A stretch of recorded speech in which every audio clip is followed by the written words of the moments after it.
Last presenter, I would like to invite Mr. Laskuri, which is also from Kyushu University.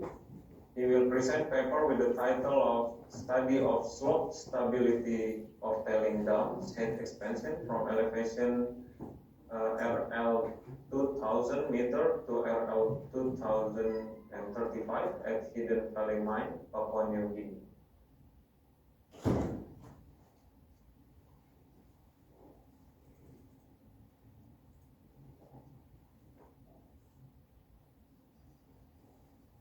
Okay, Mr. Laskuri, please start your presentation whenever you're ready.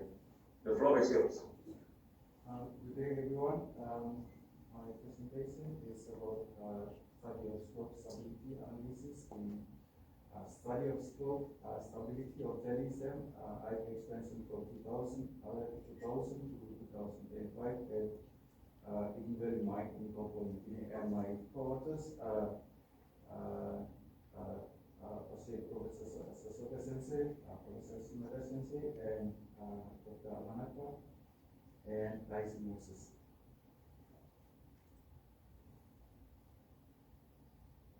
This is basically the outline of my presentation, and these are the observations that you will find most of them in my presentation today.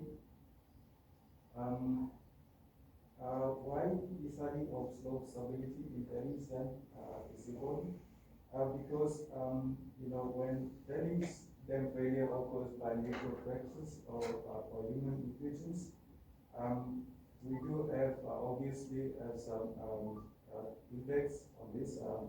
For instance, the recent tailings dam failure in Brazil has caused a lot of lives and also damage the permanent infrastructures and the environment as well, so it is very important for this study. The study location is Hidden Valley Mine. It's located in this map, on this map. This is the mine layout. The mine peaks or deposits are located given in orange, and tailings dam is located here. So from the photograph, you can see this is the mine pit, and this is the tailings dam at the foreground. These are the design parameters. This is the cell dam and main dam, and on the other side is the cell dam. So for this model, we cut this dam into two cross sections, and cross section 1, cross section 2. So the final dam, the cross sections for section 1 we look like this, and for section 2 we look like this. But for this research presentation, we will only concentrate on section 1. The dam is built on the high ridge, at high altitude and at the ridge. So you can see from the photograph, the main dam is at the cliff, and for the cell dam also, you can see that there is a sudden fall. So with the high rainfall and high seismic zone in PNG, and with the incompetent materials used to build the embankments, it has got high weathering profiles. It is a challenge for the mining company to deal with it and to operate. So the initial construction was for the capacity that would cater for at the RL2000, but then it's almost full, so the company decided to construct 15 meters to RL2015. And with these challenges, it is a real challenge for the company. So the objective of this research is to analyze the stability conditions of the tailings dam from RL2000 to 2015, which is done by the company. But for this research, I will also look at would there be any possibility to extend to RL2035 and 2035, additional 20 meters. So finite element analysis in phase 2 software is used, and simulation is done also with reinforcement and seismicity. The methodology is that the simulation is done in 4 stages. Stage 1 at RL2000, stage 2 RL2015, stage 3 and stage 4 respectively for the RL2035 and 35. So with three parameters, simulation with without reinforcement, and simulation with reinforcement, and simulation with seismicity. So the SRF that gives 1.3 and above would be ideal for consideration in this study. So these are the model parameters, and the material strength. The field stress and body force has been assigned to the in situ materials, and the field materials are assigned with the body force. And the settings in the phase 2 software with these are the respective settings. With the initial safety factor is 1.3. And these are the reinforcement properties. Basically, GeoGrid geotextile elastic property is used, and the support elements or the joint elements are basically geotextile, and structural interface is basically the GeoGrid being sandwiched by two joint elements. In this case, is geotextile. These are the seismic coefficients recommended by GB 50, 330 for slope stability analysis in seismic zones that has got magnitude of greater than 7. These are the horizontal and vertical seismic coefficients. And the model results for section 1, we've simulated without reinforcement in place RL2000 in the first stage, and we've seen that the SRF is 0.83, and the stress spots have been identified with distorted deformed boundaries. So we also we've seen that this is not ideal for consideration. So we include the reinforcement materials along this side, and we've seen that the SRF has improved and its results, and seen that the reinforcement materials failed, but the embankments, the stress has been improved much. So these stress spots need to be monitored in other stages. So when we extend to RL2015, we've observed that the same stress spots for the previous one seem to be present at all stages. And also we've identified the stress spots in this area. So we need to monitor throughout the other stages as well. So then we proceed to 2025, the third stage, and we have observed that these are the additional reinforcement we introduce before new embankment materials are placed. So the stress spots have been observed that these areas have been identified as failed so much, but then we've also seen that the SRF is 1.5, which is above 1.3.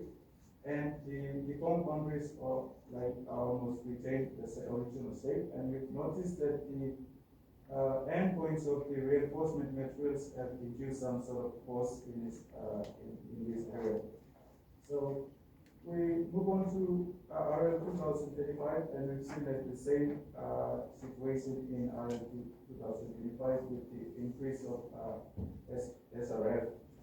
But the increase of SRF in its stages is due to the additional strength of the reinforcement materials. So the stress spots number need to be monitored throughout the stages. Then we proceed to seismic loading.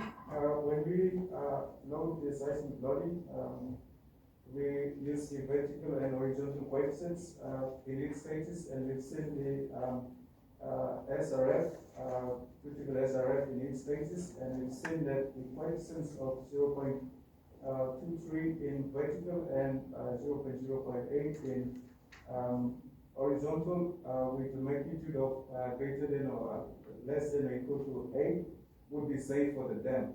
This is the operational conditions, but beyond this, with a maximum earthquake above these coefficients, it is seen that the dam would fail to some extent, but it is expected that the catastrophic disaster is minimized to some extent. So the maximum earthquake is if we expect about coefficient acceleration of about 0.3, then the return period is about 100 to 200 years. So it is from my conclusion of the discussion. It is observed that the reinforcement without the simulation without reinforcement and simulation with other reinforcement options are not suitable for consideration in this study because they give the SRF below 1.3 and the stress of the spots being observed with deformed boundaries. So the structural reinforcement is ideal for parameter considered because it gave the SRF above 1.3 and original shape being retained. So the stress faults that appeared in all stages, there are numbered need to be monitored throughout the life of the dam, both under seismic and non-seismic conditions. So the seismic conditions, the worst case, loading is done for the worst case scenario, and we do experience earthquake every year, so it is important to consider this into the research in the modeling. So the major earthquake is a sort of a swing case, so if that does happen, then we allow the dam to fail to some extent, but like I've said, the catastrophic disaster is less likely as observed from the deformed boundaries from this simulation.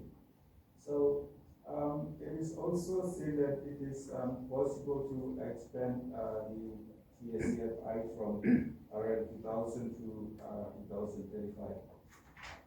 And thank you. And these logos are sort of appreciation for the sort of acknowledgement and appreciation for this process. Thank you very much. Okay, thank you very much for your nice presentation, Mr. Laskuri. I would like to invite some questions from the floor.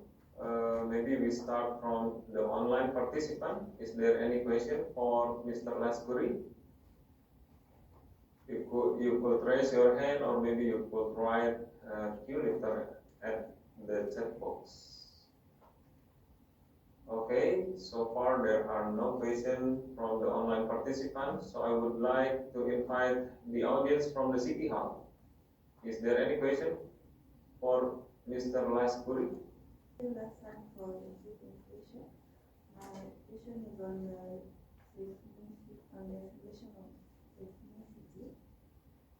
So the worst case scenario considered for magnitude 7 to 9. I just wanted to ask how is the history? What have they experienced so far? And what was the effect on the Sorry? On the seismicity analysis, you're considering the worst case of the magnitude 7 to 9. So I'm asking what's the situations of what have they ever experienced and what was the effect? Thank you, Joy. The magnitude that PNG experiences like 6, 7, and there was one in 2018, which was the magnitude of 7.5, but the dam still safe, but it was like far from the epicenter was far from the dam site, but we do experience like 6.3, 6.5, but 7, yes, we do have other provinces, but in the 10 locations, like we do experience earthquake, but then the dam is safe. If no question, then we still have around 5 minutes. I would like to ask some questions to Mr. Laskuri. The first one is, why do you use safety factor or factor of safety 1.3? Because usually if since this is a permanent construction, not like a slope in the mine, usually we use a higher factor of safety.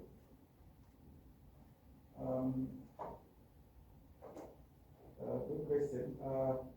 Because it's for normal slope stability, use most of it's used 1.2, 1.